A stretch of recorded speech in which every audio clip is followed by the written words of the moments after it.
السلام عليكم ورحمة الله وبركاته. اللهم صل وسلم وبارك على سيدنا محمد. ان شاء الله النهارده هعمل لكم فطار اول يوم رمضان. انا عندنا لحمة مفرومة وعندي بصل وعندي فلفل. هعصج اللحمة علشان اعمل بيها الجلاش والرقاق ان شاء الله.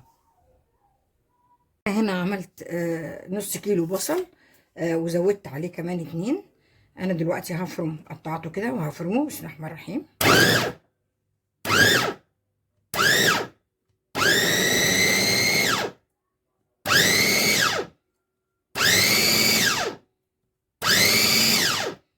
بقى بالشكل ده كده.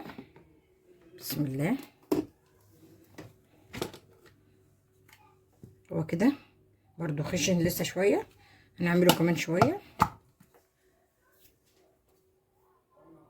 انا هنا فرمت البصل وحطيت معلقة سمنة. هنحط شوية زيت مش كتير، يعني 3-4 معالق كده، ويلا بينا على البوتاجاز.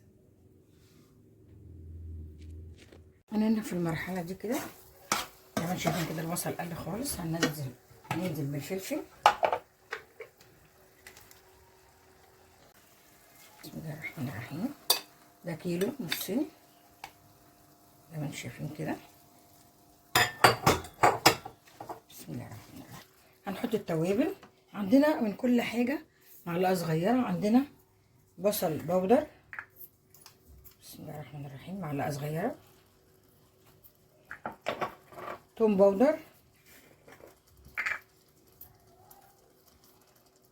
برضو معلقة صغيرة كده هرم.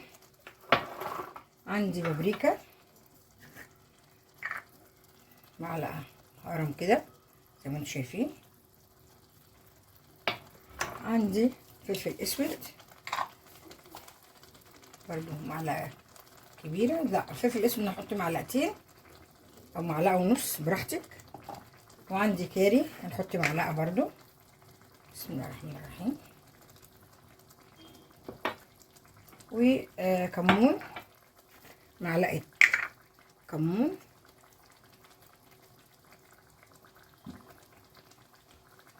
وهنحط معلقة شطة او حسب الرغبة، لو مش عايزة مفيش مشكلة. انا هحط نص معلقة. وعندي معلقة زعتر انا ضرباه في المطحنة ومنعماه. والروزميري برضو معلقة، برضو كنت طحناه مع في الكبة. طبعا هي كده استوت خلاص اهي، واحنا طبعا مش حاطين عليها ملح ولا حاجة. هنحط معلقة ماجي مش كبيرة، انت طبعا تشوفي الملح زي ما انت عايزة. دي مرقة بجيبها سايبة كده من عند العطار ب25 جنيه قبل رمضان، مش عارفة صراحة دلوقتي هتبقى بكام. فحمة مولعة. ونقول بسم الله الرحمن الرحيم.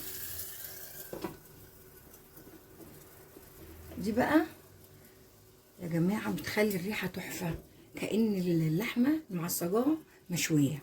جربوها وهتدعولي.